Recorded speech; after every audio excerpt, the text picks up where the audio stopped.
Assalamualaikum warahmatullahi wabarakatuh.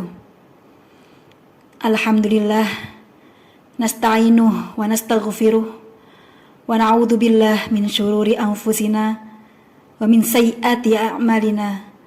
May yahdihillahu fala mudhillalah wa may yudlil fala hadiyalah. Asyhadu an la ilaha illallah wahdahu la syarikalah wa asyhadu anna Muhammadan abduhu wa rasuluh la nabiyya ba'da. Allahumma shalli wa sallim wa barik ala Muhammad wa ala alihi wa ashabihi ajma'in. Amma ba'd.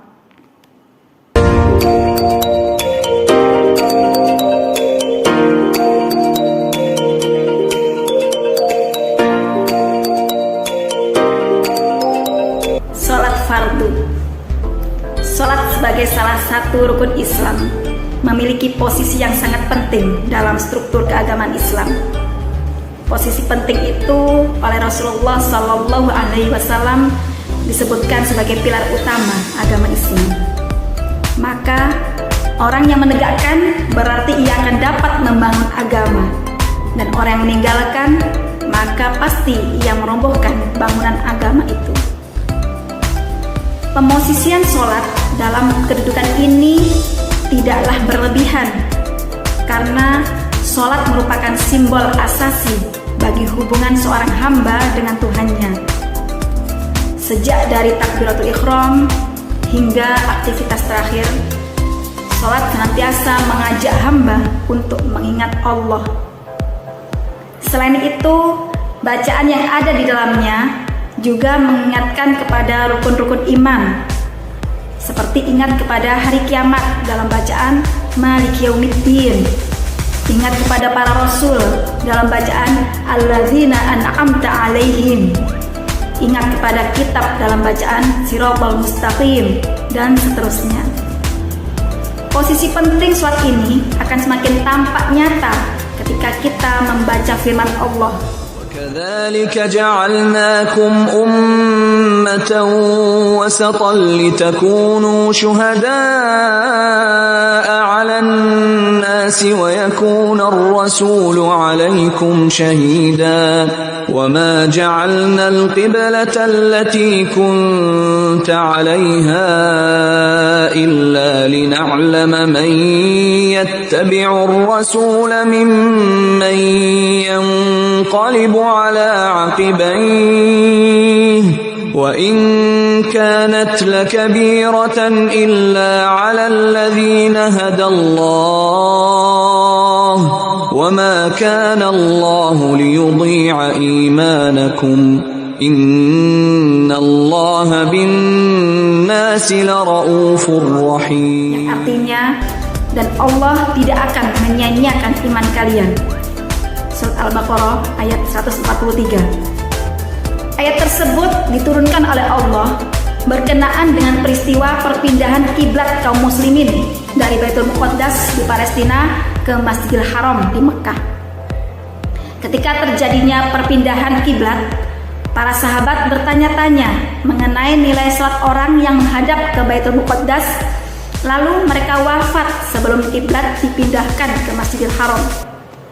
Mereka merasa khawatir kalau sholat menghadap ke Baitul Muqaddas tidak diterima oleh Allah Subhanahu wa Ta'ala. Untuk menjawab pertanyaan para sahabat itu, Allah menurunkan ayat ini. Istilah iman yang digunakan oleh Allah di dalam ayat tersebut maknanya adalah sholat. Melalui ayat tersebut juga dapat ditarik suatu ibrah bahwa Allah menempatkan sholat sebagai ukuran iman seseorang. Sejauh mana kadar keimanan seseorang dapat dilihat dari sebagus mana ia melakukan sholat. Orang yang memiliki kadar keimanan baik, maka ia akan bisa istiqomah dalam melakukan sholat. Dan sebaliknya, jika imannya merosot, maka akan merosot pula keistiqomahannya dalam menjalankan sholat. Dan jika seseorang menyatakan iman hanya secara lisan, maka ia pun akan merasa malas menjalankan sholat. Sebagaimana firman Allah, Innal munafiqina yukhadi'una Allah wa huwa khadi'uhum wa idza qamu ila as-salati qamu kusala yura'una an-nas wa la yadhkuruna Allah illa qalila. sesungguhnya orang munafik itu hendak menipu Allah, tetapi Allah lah yang menipu mereka. Apabila mereka berdiri untuk sholat, mereka lakukan dengan malas. Mereka bermaksud riya, ingin dipuji di hadapan manusia, dan mereka tidak mengingat Allah kecuali sedikit sekali. Sedemikian penting kedudukan sholat dalam keimanan seseorang, sehingga penolakan terhadap kewajiban menjalankan sholat bisa berakibat pada rusaknya iman seseorang.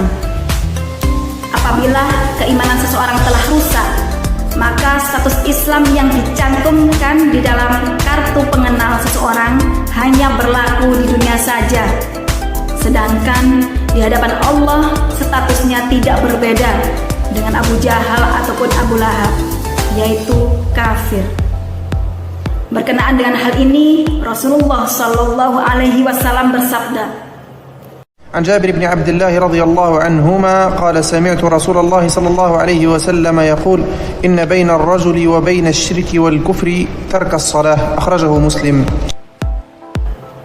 batas antara kami orang beriman dengan kekufuran adalah sholat.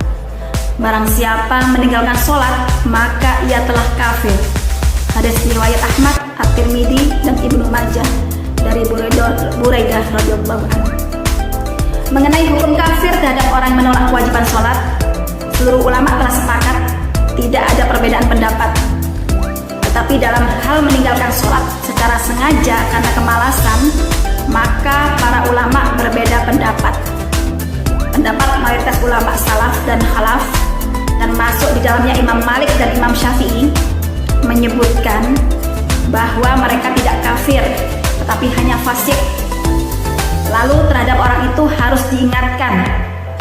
Tapi jika tetap menolak, maka mereka diberikan hukuman mati, bukan karena kekafirannya, tetapi karena kefasikannya. Status hukuman itu sama dengan hukuman bagi orang yang melakukan zina muhsan. Karena itu, jika ada yang meninggalkan sholat lalu ia dikenai hukuman mati, maka ia masih harus diurus seperti mayat muslim, yaitu dimandikan, dikafani, disolatkan, dan dikuburkan. Pada dasarnya, sholat merupakan kewajiban mutlak yang tidak berhenti kewajiban melaksanakannya. Disebabkan pentingnya sholat dalam agama Islam, maka penganut-penganutnya disuruh mengerjakannya, baik di waktu mukim maupun di dalam perjalanan, di waktu damai ataupun waktu perang.